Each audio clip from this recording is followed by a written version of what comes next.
Welcome to our channel. Today we how to verify Smartsheet forms to sheet rows verification, quick tutorial step by step clearly.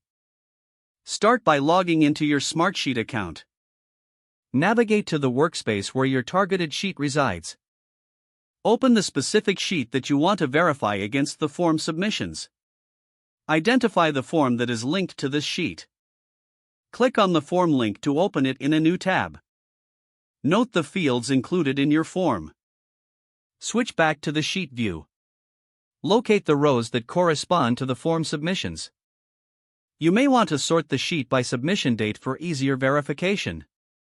Scan through each row and compare the data to what was submitted via the form. Check each field meticulously for accuracy. If there are discrepancies, take note of the incorrect rows. You can also filter the rows to show only those that are new submissions.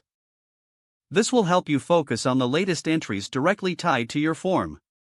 To ensure thorough verification, consider cross-referencing with other data. Highlight any rows that require further investigation for clarity.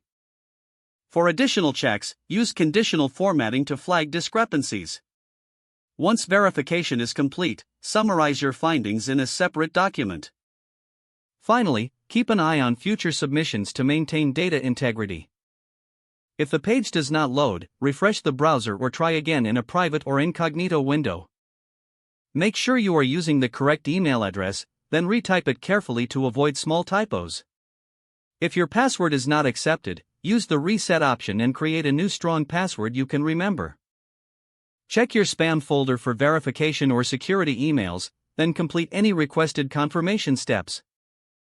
Enable two-factor authentication if available to improve account security and reduce unauthorized access risk.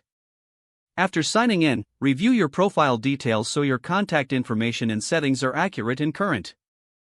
If you see an error message, note it down and try again after restarting your device and internet connection. Log out when you finish, especially on shared devices, to keep your account and payment information secure.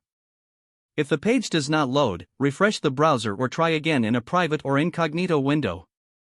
Don't forget to like this video and subscribe to our channel for more step-by-step tech guides.